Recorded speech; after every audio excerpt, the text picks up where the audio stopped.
Salam, bugünkü qonağımız İbrahim Qurbanzadədir. Bizim podkastda həmişə qonağın özünü təqdim etdiyinə görə söz verirəm İbrahim bəyə. Salam Toğrul, xoş Salam. gördük.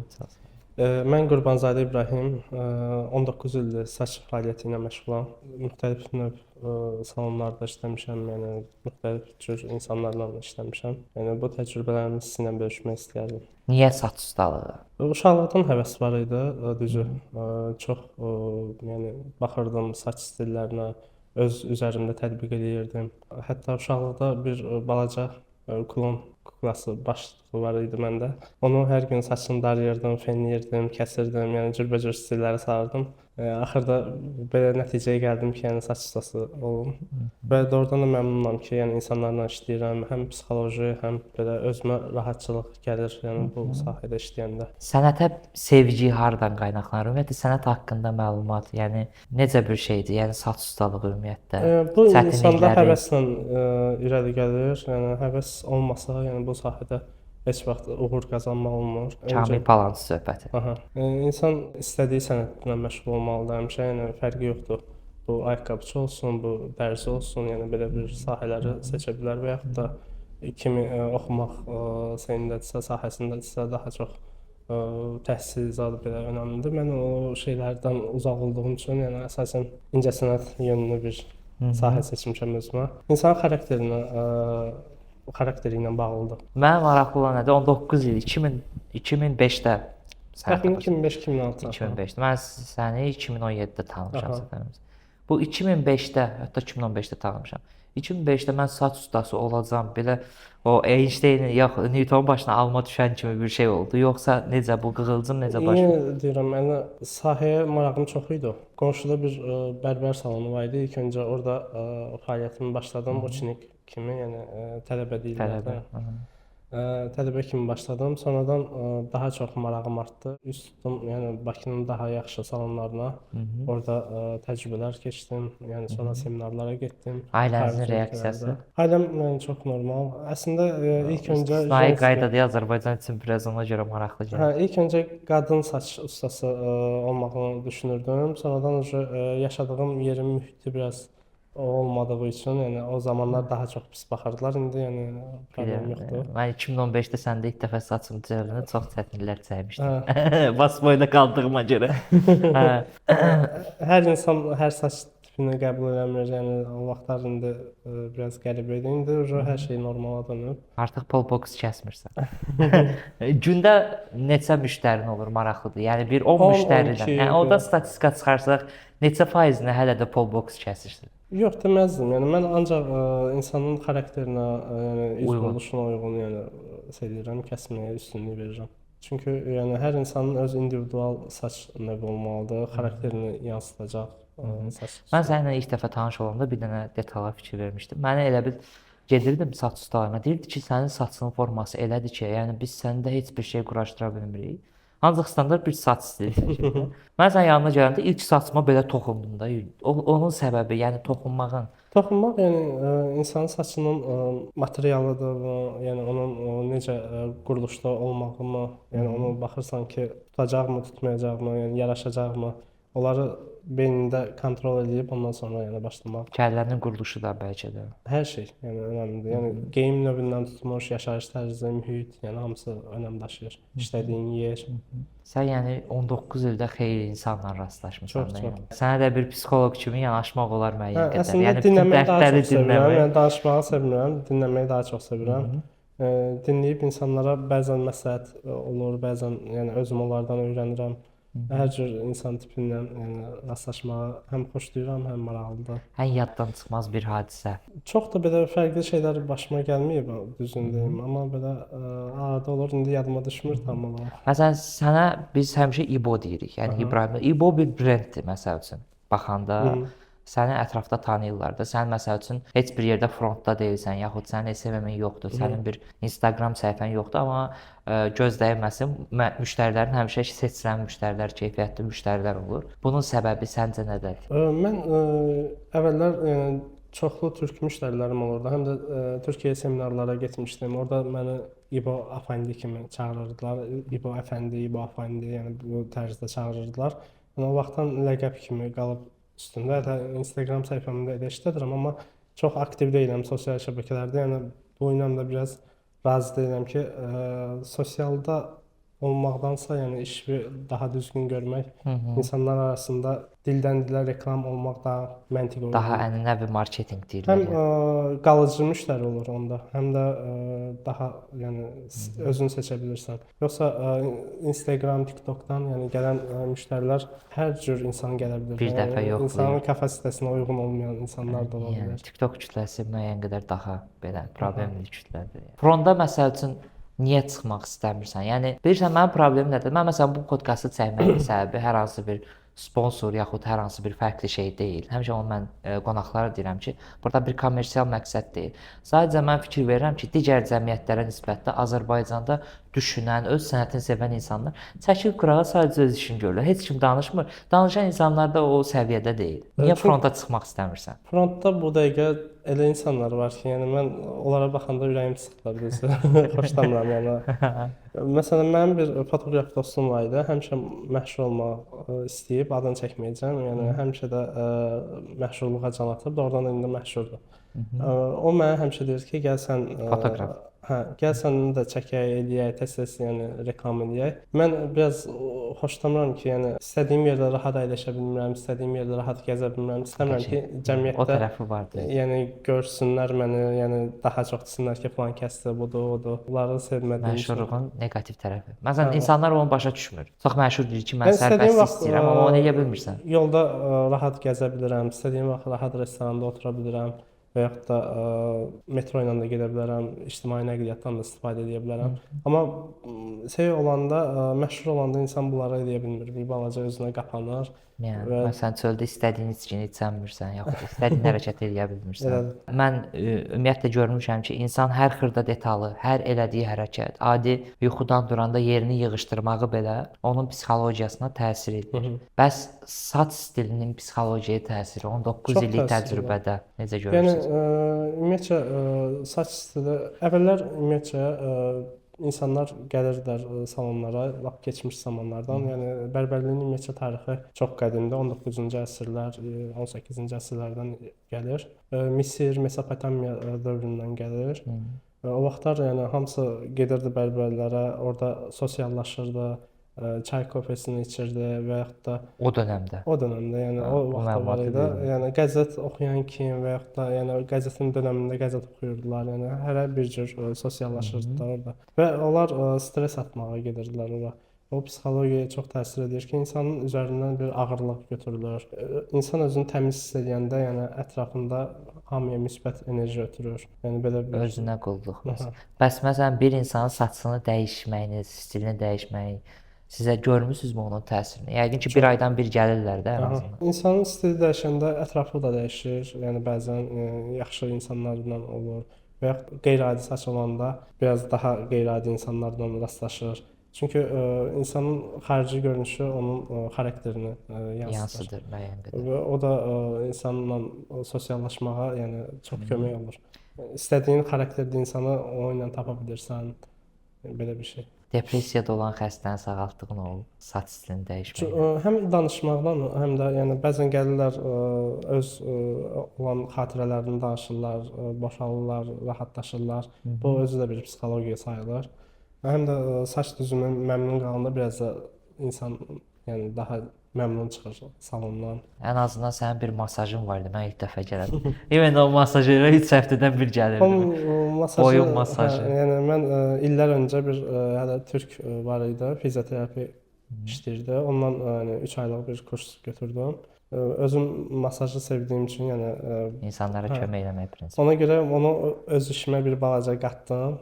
Və o işdən də zövq alıram bəzən ki, yəni insan hər tərəfli rahatlaşır. Masaj yəni deyəndə bütün bədəni eləmirik. Ehtiyac yoxdur. Nöqtələr baş masajıdır, gözlərin masajıdır. Saçı çəkmək məsələn. Saç da dartılır, yəni insana rahatçılıq verir. Yəni bunu yəni səhv anlamasınlar ki, yəni gəlirlər. İbrahimin müştəriləri masaj üçün gəlir. Okay.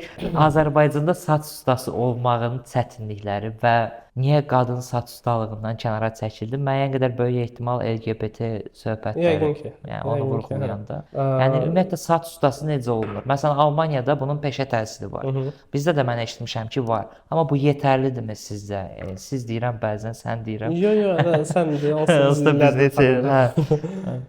İnsan birinci növbədə yenə də deyirəm, həvəslə başlayıb, sonradan o peşə məktəblərinə və yaxud da peşə məktəbi olmasa da gedib hansısa bir işini bilən saç ustasının yanında tələbə dönəmi keçməlidir. Ən azı 3 ay, 6 ay və yaxud da 1 il. 3 ay bu saç sahəsini bilənlər üçün kifayətlənmək olar. 3 ayın içində nə isə öyrənə bilər və o öz şeylərini, təcrübələrini artırmaq üçün. Amma normal şəkildə öyrənmək üçün ən azı 1 il lazımdır ki, yəni bu sahəni tam olaraq, yəni həm peşə məktəbində, həm və yaxud da yəni saç ustalarının yanında. Ümumiyyətlə peşə məktəbinin praktikası var yoxsa? Praktika bizdə hələ tam da inkişaf eləməyib. İstəyərdim ki, yəni daha da inkişaf eləsin və məsələn Türkiyədə olduğu kimi bərbərlər başqanı var. Bizdə məsələn o yoxdur.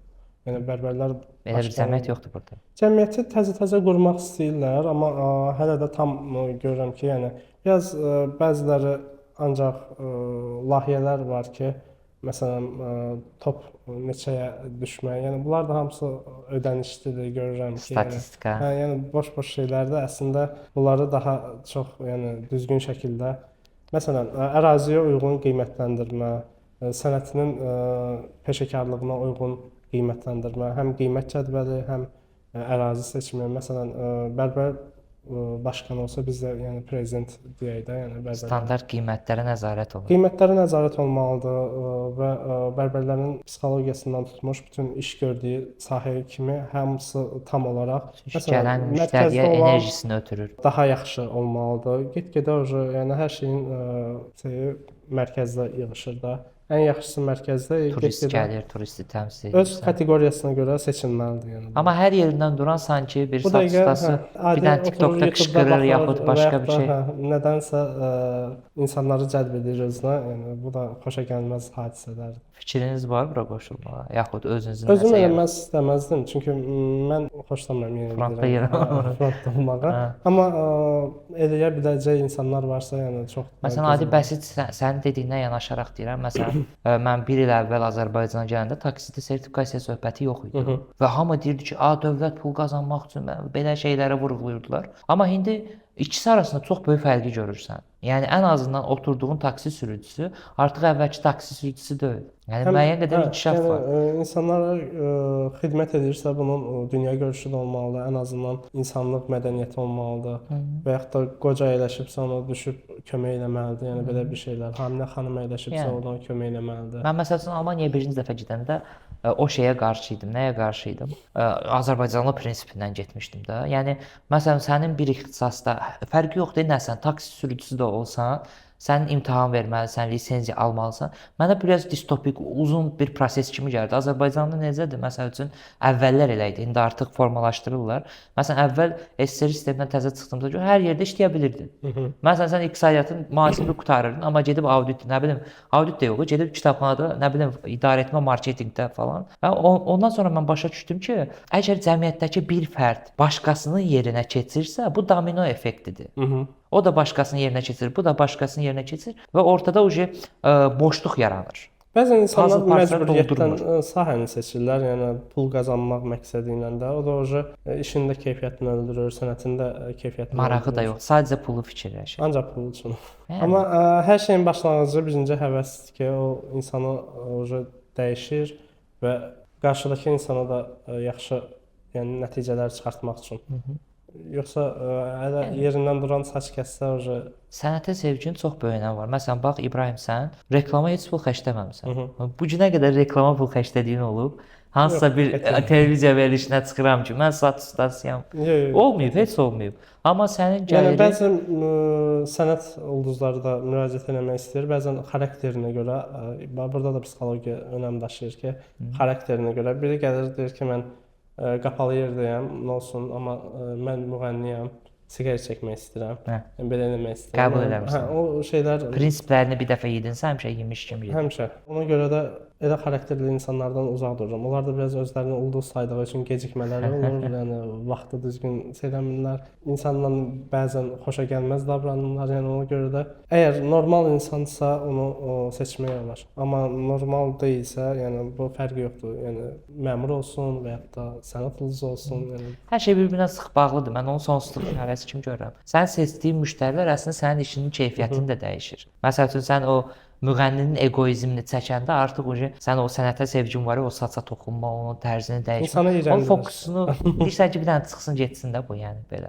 Bəzən elə müştərilər olur ki, tək sənət insanlar yox da. İnsan sıxılır həmin müştəri Negativ enerjidən. gələndə. O neqativ enerjini alırsan, həm işin düz getmir, həm də bütün günün məhv olur da. Yəni tək bir Yəqin sonra insan qəbul var. eləmirsən demişlər. Hə, yox, çalışdığım qədər yox qəbul edirəm.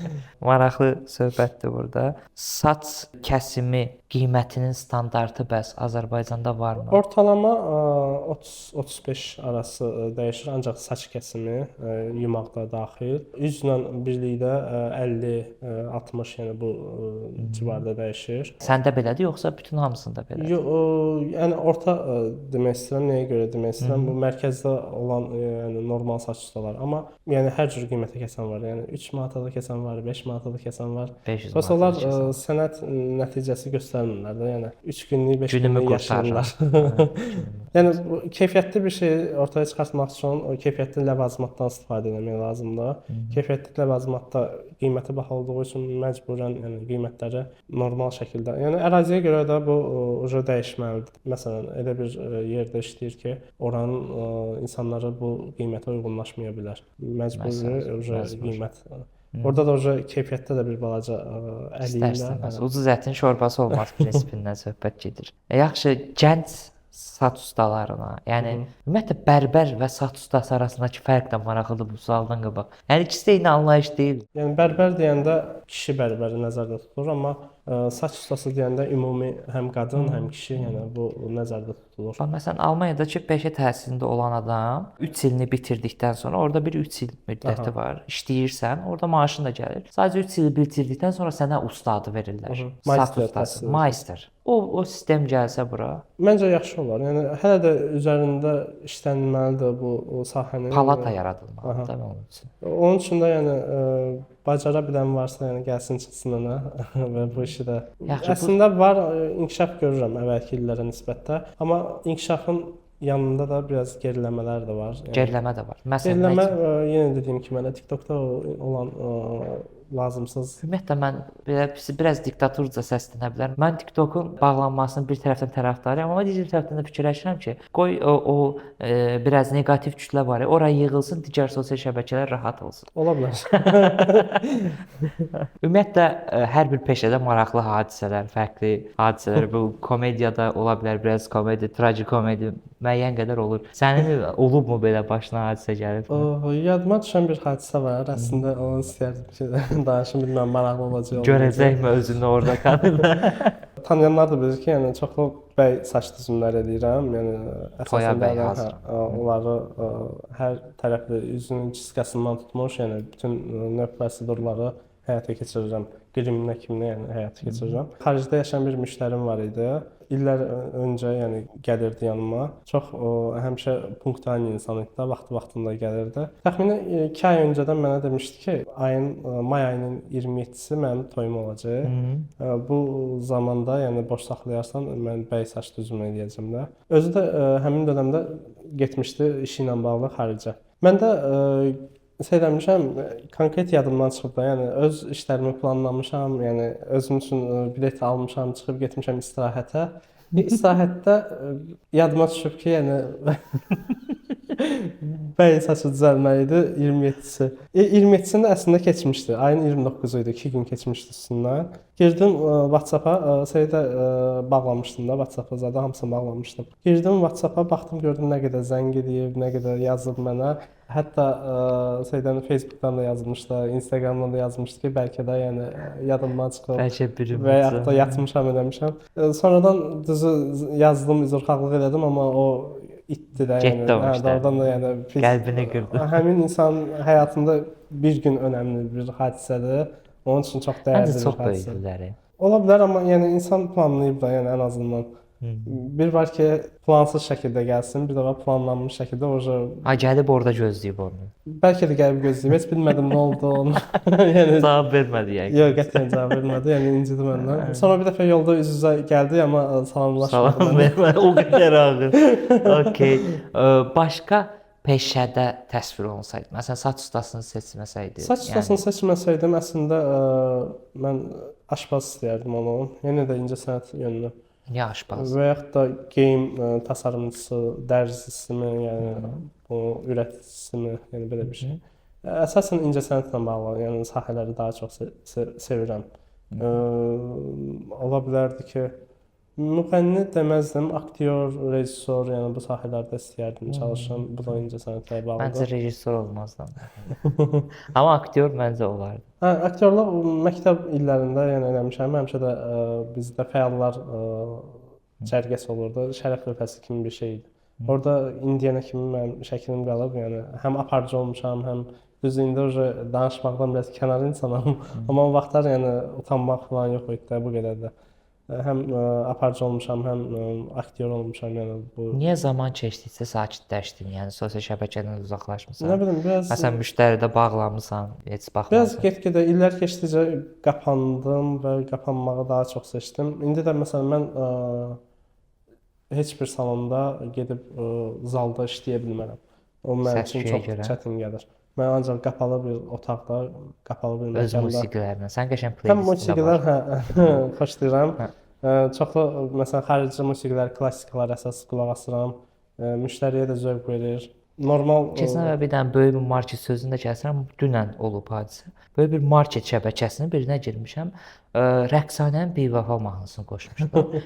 Yaxınlaşdım idarəçiyə, dedim ki, nəsə kimsə sevgilisindən ayrılıb. Dedi, niyə? Dedim, bu nə mahnıdır qoşmusunuz da? Yəni mümkün olmayan şeylər olur restoranlarda. Düzü, yəni irad bildirməmişəm, amma çox belə çox pis görsənir. Rəqsanə xanımı yəni pisləmir ya. Yox, məsələ yox, o mühitə uyğun söhbətdən gedir. Elə bir musiqi seçilməlidir ki, heç kimi yormasın, yəni burada söz olmasın, söz olmasa daha yaxşı olar. Yəni psixolojik təsirdir. Sən marketdə içki satmaq istəyirsənsə Bivafanı qoy. Yəni premium müştəriyə məsələn bax, bəsit bir şey deyim də, mən interyer dizayn, ümumiyyətlə psixomarketinq, neuromarketinq Azərbaycanda yoxdur. Bizdə SSR-dən qalma sistemlərdir. Amma məsələn gələn xarici brendlərdə, məsəl üçün bir dənə brend X brenddə Zara kimi məsəl üçün girirsən, görürsən necə minimalist düzülüb və necə zövqlüdür, bir dənədir bir paltarda. Nəyə görə? Çünki o premium səviyyədə bir şey edir ki, yorulmasın insan. Amma digərlərinə baxırsan, dağınıq, çoxludur, hamısından 5-10 dənə var. Bilir ki, ona gələn müştəri hamısını yoxlamaq istəyəcək. Bu marketi sən belə mahnı qoyursansa, artıq çox müştərini itirirsən müəyyən qədər. Hətta bu yaxınlarda doğrudan da böyük bir geyim markalarından birində də elə bir şey rastıma gəldi. İnsanlar tək mən yox, gördüm ki, kənarda olan bütün insanlar yəni bu haqqda danışır da, yəni. Ona görə də düzgün insanlarla çalışmaq lazımdır ki, musiqisini də qoyan düzgün olsun, playlist. Yəni fikir vermirlər, amma playlist çox önəmlidir. Mən məsəl üçün bayaq da danışırdım ki, restoranlara girəndə ilk getdiyim yer tualetləridir. Nəyə görə? Çünki ən az baxılan yerdir. Mən ora girib baxıram. Əgər ora tam təmizdirsə, demək müəyyən qədər nəsə içmək yaxud yəni yeməyi çox yemirəm, amma yəni müəyyən qədər, yəni hər xırdalıqda tapmaq olur ki, burada nə iş görülür, necə olur məsələn. Məsələn yanına gələndə istirahətə gəlirəm. Açıq şəkildə də gəlirəm ki, istirahətə, İBO'nun qəşəng playlisti var. Qoy bir dənə, məsələn heç saçımı kəsməyə də ehtiyac olmur ha bəzən. Prosta gəlirəm ki, gəl bir dənə saqqalımı düzəltdə məsəl üçün. Yəni ümumiyyətlə mən də bir sual verim sənə. Yəni ilk öncə yəni necə oldu ki, yəni mənim yanıma gələndə nəyi bəyəndin, nəyi xoşladın? Mən də bir səndən müştəri reaksiyası istəyirəm. Maraqlı sualdır. Mən ilk gələndə sən öz otağın yox idi. Hələ təzə başladın. Mən ən ləzzət eləyən şey oldu. O ümumiyyətlə digər o dırnaqarası saç ustaları deyək də, hamısı saçımı mən ümumiyyətlə fərqli tərz istəyirdim və o dövrdə 2015-də fərqli tərzə çox fərqli baxırdılar. O saçı kişinin saçı bir olar, pol boks olar falan. Mən sənin yanına gələndə birinci saçıma belə toxundu. Dedim bu mənim niyə saçıma toxunur falan. Gəldim, çox fərqli bir saç düzəltdim məndə. Çünki mən öz potensialımı saçımda kəşf eləməmişdim. Çünki mənə elə vurğulamışdılar ki, sənin saçın budur, sənin qırağını kəsməsən, o mən saçı kəsirdi, ortadan 4 yol kimi bir şey ayrılırdı da. Deyir, sənin saçın budur. məsəl üçün. Amma sən dedin ki, yox, sənin saçının qəşəng materialı var. Artıq mən saçının potensialını Motivasiya hə, motivasiya verdin ki, biraz marketinq kimi, amma düzəltdiyin də o idi da. Məsələn, çox fərqli Nəticə tərzdə, oldu. çox fərqli. İkinci dəfədən gələndən sonra o masaj falan gördün ki, yox, mən Masajı gedirəm. çox vurğulamayaq birazdan, amma masaja gələcək. Yox, sənin o boynu belə xarçıldatmaq falan maraqlı idi. Həm də səninlə söhbət də maraqlı idi və bilmirəm, o 2015-də mən universitetə təzə başlayan adam idim. Hələ düz dünyanı mən uşaqlıqdan bəri sorğulamışam, amma hələ onda mən psixologiya zad seçməmişdim, amma hiss olunur da bir insanın enerjisi nədir. Məsəl üçün mən Almaniyada sənə deyirdim ki, bu Almaniyaya köçdü, o vaxtı deyirdim ki, gəl köçdü burası. Orada bir nöqtədə özümü də fikirləşirdim ki, tapamıram da. Bilsən necə olurdu? Gedirdim saat ustasına. Sak 15 dəqiqəyə hazır idi. İbo'ya öyrəşmişəm axı mən. 2015-dən İbo 1 saata saç düzəldir, bir baxır, gücdə göstərir, bir kofe söhbət. Gəlirin zak bir də gördün 15 dəqiqəyə hazırdır və boşluqlar var. Vaxtla işləyirlər də, yəni onlar zamana uyğun hərəkət edirlər ki, Almanların sərtliyini də bəyənmirəm mən əslində. Obsessiv. Yaxşı tərəfləri də var, pis tərəfləri də var. Prosta orada saç ustaları almanlar deyil. Problem də ordadır. Yəni ərəblərdir, türklərdir. Əsasən immiqrantlar. Ərəblər, türklər prosta gedib oturursan, yəni zaten 30 avronu verirsən də. Burada məsələ pulda deyil. 30 avron versən, nə yuyur, nə bir şey, zaq bir dənə kəsdi ortada, baxdı, heç baxmır, deyir, həbsi qurtardı, getdi. Yəni adam bir xəyal qırıqlığına uğrur ki, sən də mənə başqa cür öyrətmisən axı. Deyir, bu nədir, bu necə? Bir tər orada bir dənə Würzburgda bir bərbər tapmışdım. Onların da, o da Azərbaycanlı idi. Onun belə böyük bir şeyləri var idi. Barber shopları falan, şəbəkələri var idi. Amma özü də həvəsi var idi deyə sənətə. Özü də davam edirdi də maraqla. Onunla məsəl üçün maraqlı idi. Nəyə görə? Çünki elə bil özümü Bakıda hiss edirdim. Qaqaş Sovetskilən idi. Söhbətləşirdim. Milliyyətçilik. Yox, xəstəxanada o qədər Azərbaycanlı var idi ki, ondan belə stress söhbəti yox idi. Sadəcə müəyyən qədər sənə oxşuyurdu, amma o da tez iş görürdü də. Yəni saça toxunum falan. Məsələn, mən ona deyirdim ki, məsələn sənin yanına 3-cü dəfə gələndə mən demirdim ki, mənim saçımı necə düzəlt. Sən özün, mən deyirdim, yadına düşür İbo, deyirdim, necə sən elə dəyiş, məsələn. Bildim ki, İbo elə şeydir. Amma mən onun yanına gedən deyirdim ki, gəl bu saçımı belə, yox, narahat olma. Tak bir dənə standart bir şey var idi, onu düzəldirdi. Yəni o tərəfə getdi. Dəbdə olan nədirsə o. Dəbdə olan nədirsə, bir də Alman reperlərində nədirsə onu düzəldirdi. Deyirdim ki, qardaş, mən psixiatram da, mən reper deyiləm də. Düzdür, səliqəli idi, hamı bəyənirdi. Amma mən özüm bəyənmirəmsə, onun nə mahiyyəti var ki, mən ətrafa görə saçımı düzəltmirəm, özümə görə düzəldirəm. Mən də bəzi suallar əslində gəlir beynimə, vermək istəyirəm. Bilmirəm, sənin verişində mən sənə sual verirəm. Olur, o bizdə elədir, yəni sual cavab olur. Niyə məsələn Almaniyanı seçdin? Niyə təcrübələr var orada keçdin və yaxud da indi burada qalmaq fikrindəsənmi, yoxsa yəni belə deyim, mən Almaniyanı seçməyimin səbəbi əslində biraz Freuddur. Freud əslində Avstriyalıdır, amma Almaniyada psixiatriyada çox təməl yaşayıb. Məsələn, mənim işlədiyim xəstəxanada Hitlerin öldürdüyü xəstələrə aid abidə də var idi. Çox böyük xəstəxana idi məsəl üçün də. Yəni orada bütün xəstəxanalar köhnədir. Və Azərbaycandakı insanlar, biz onu ikinci podkastda Samir Cavadlı ilə də danışmışıq, profil dosentdən də. İnsanlar o qədər belə faciəvi baxır ki, Almaniyaya getdi, vəsə həkim buraxdı. Elə deyil məsələ də. Yəni o deyir, Şuşanın suyu söhbəti. Və getdiyindən məmnun qaldınmı, yəni buradan da? Qalsaydım bura qayıtmazdım. Vətən sevgisi müəyyən qədər var, deyək. O atadan qalan, anadan qalan mirasdır. Vətəndə insan özünü daha rahat hiss edir. Amma Almaniyada mən başa öyrəndin, sən çox dəyişildin, çox şey öyrəndin. Öyrənməyini öyrəndim və orada mənim potensialım var idi, çox insan var idi. Burada psixiatriya oradakı kimi deyil. İnkişaf eləməyə çalışır, amma biz hələ təzə qurulmuş dövlət sayılırıq. Yəni 30 il onlarda bizə psixiatrı başqa cür qəbul edirlər də, ancaq dərman yazmaqdır, resept. Başa düşən psixiatrlar var, sadəcə olaraq şəraiti yoxdur. Orada tim şəklindədir. Amma bizdə də artıq düzəlməyə çalışır. Yəni sığorta sistemi falan hər şey gəlir deyə palata yaradılıb məsəl üçün. Bir-bir yoxlayacaqlar, o falsı kimi işləyənlər var, diplomu zadı olmadan psixoloq kimi işləyənlər var. Baxın bizim sahədə də əslində o şeyi tətbiq edirlər, lazeroloqları. Məsələn, mütəxəssis olmayan damatın dərisini yandırıb içinə qoyurlar. Lazeroloqlar da, kosmetoloqlar da, bunların hamısını klinikalara köçürürlər, salonlardan yığışdırırlar bildiyimə görə, yəni hələ ki elə olmalıdır. Estetik, məsələn, estetik mərkəzlər açıldı trend kimi də bir arada. Mən onların çoxunu tanıyırdım. Bizdə tələbə idi və heç bir şey oxumadan adam silikon vurur. Bu insan bədəninə müdaxilədir. Nə olsun sən silikon vurursan? Sən bunun ayarını bilmirsənsə, məsəl üçün burun rinoplastika əməliyyatına, sən düzgün toxumanı, anatomiyasını bilmirsənsə burunun, o burun gələcəkdə çökəcək. Mən yəni çox dərindən danışmaq istəmirəm kolleqalarım haqqında. Amma mən 2017-də cərrahiyyədə işləmişəm praktikan kimi. Çünki nevrocərrah olmaq istəyirdim, gedirdim. Tədrislə bərabər gedirdim. Elə adam var idi ki, YouTube-da baxıb gəlib əməliyyat edirdi. Bu bir faciədir. Yəni bu dəbə görə edirlər yoxsa? Yox, rinoplastika yox. Həkimin özü YouTube-da baxırdı, sonra əməliyyat edirdi. Deyirdim. Yəni kafanı yaşayırsan. Bu saç ustalarında da vardı o. Yox, çoxdur. Yəni kəsir biraz bax, nə var ki bunu kəs. Əslində elə deyil. Yəni sən sənəti sevmirsənsə, sən bunun detalını bilmirsənsə, onu necə edə bilərsən? Həm ucuzlaşdırırlar, həm belə insanları bilənləri də iyrəndirirlər bu sahədən ki. Bilənlər qırağa çıxır. Bu problem ondadır. Mən podkastı yaratmağımın səbəbi ondadır ki, düşünən beyinlərə müəyyən qədər baxılsın da. Məsələn, mən bilirəm ki, bu çox baxan olmayacaq məsəl üçün, yaxud baxan olacaq, az olacaq, yəni. İşinin peşəkarı olan insan reklama, marketinqə vaxt ayıra bilmir. Çünki onun zamanı olmur. Ay sağ ol, mən də onu aslında düzdür, bəlkə paralel getsə daha yaxşıdır.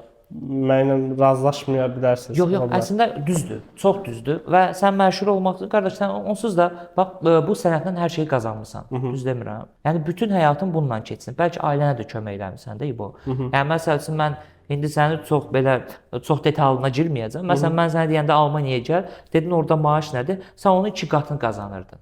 Dedin ki, mən sərf eləmir məsəl üçün. Sən nə marketinq elədin, nə SMM elədin, sadəcə sənətinlə bunu elədin. Sənəti sevərək bunu elədin.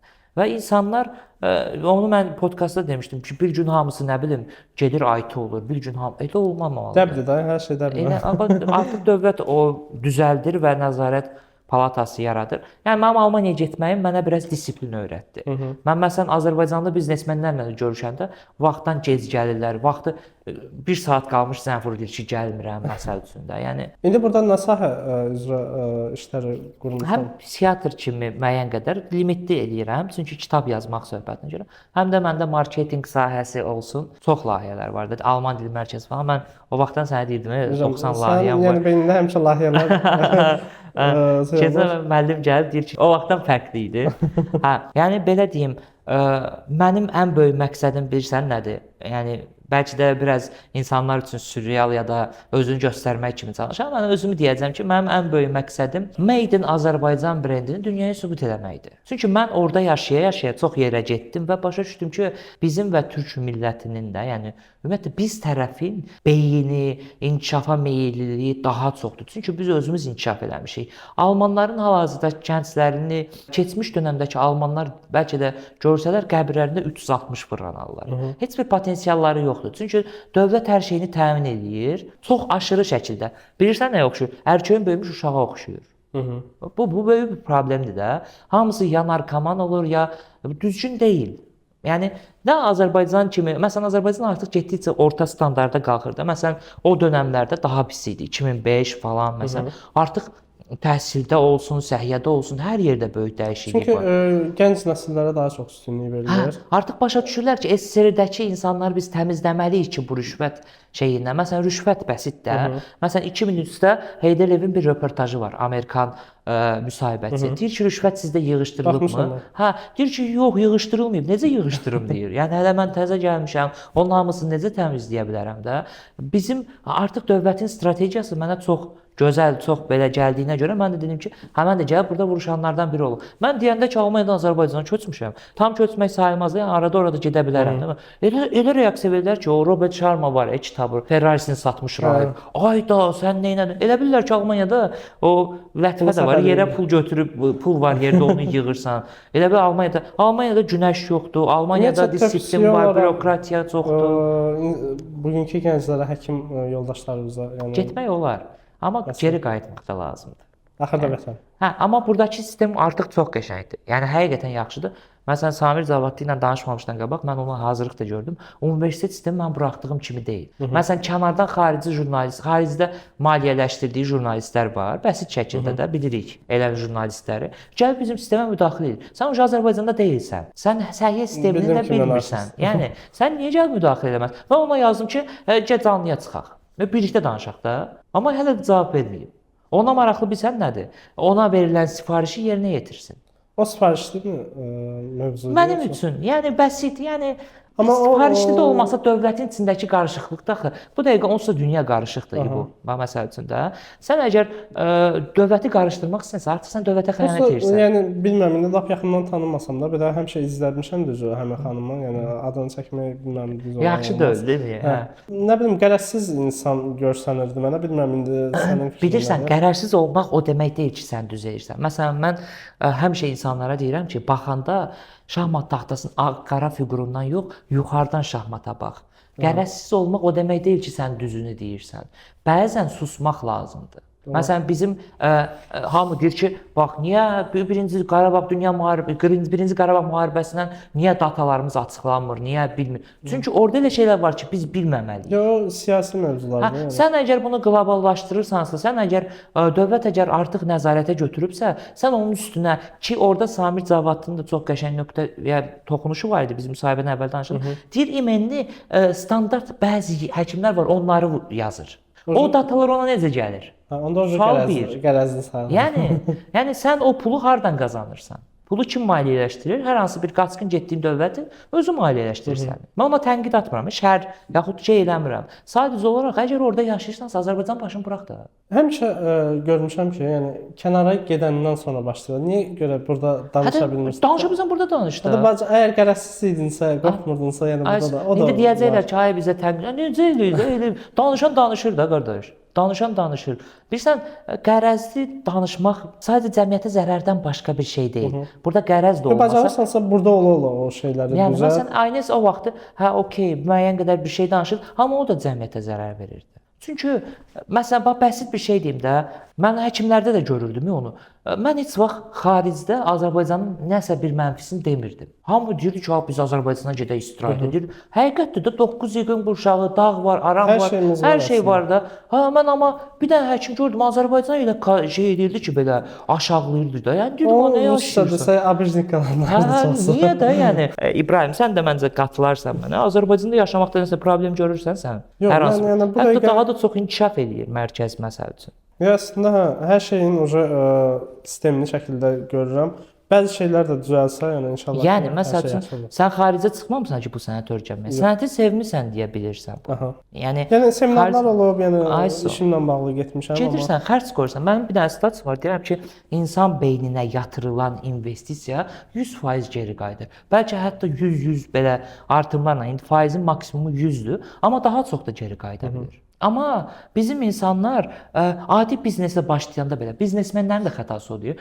Mən bir həftədir niyə pul qazanıram? Bir də pul qazanmaq olmur axı. Sən bir həftə başlayanda nəsə pul qazanırdı. Yox. Yəni adi mən bir neçə dəfə salon açmışam, eləmişəm. Yəni pandemiya dövrünə düşüb ağır pis vəziyyətlərim də olub. Amma onu başa düşmüşəm ki, yəni ən azından bir müddət onun üzərində özün işləməlisən, sonradan maddi cəhətdən sənin o imkanın ona cavab verməlidir. Və bir neçə müddətdə sən oradan pul gözləməməlisən. Birinci yersiz egoizmdir o. Deyir ki, mən hər şeyi bacara bilərəm. Ya insan potensialını hiss etmək ayrı bir şeydir. Bu özgüvəndir. Bizdə birisi nə var? Mən Almaniyada olanda onu hiss elədim. Almaniyada bir ober var idi da, baş həkim də. Gəlib məndən filan bir şeyi soruşurdu da ki, bunu bilmirəm, bu necə olur məsəl üçün. Sən Azərbaycanda onu hiss eləyə bilməzsən keçmiş işlərdə yaxud şeydə. Hamı bizə nə deyir? Mən bilirəm. Bilirəm, onu deyirsən. O deyil axı. Heç sözü bitirməmiş. Bilirəm. Ay sağ. Məsələn, kəsir sözü bilirəm. İnsan sorğuladıqca öyrənir. Məsələn, podkastın adı niyədir. İnsan niyə verdikcə inkişaf edir. Niyə sualını verməyin çox böyük önəmi var. Məsəl üçün mən bilirəm ki, sən də sorğulayan bir insansan. Sorğulayıram. Bilirəm də ki, sən yəni inşallah ki, uğurların daha çox olacaq. İnşallah. Verilişin adı da gözəldir. Yəni özün də belə də oradan da insanlarla düzgün psixoloji, həm belə işinə görə münasibətlər bəsləyirsən. Qərəzsizsən.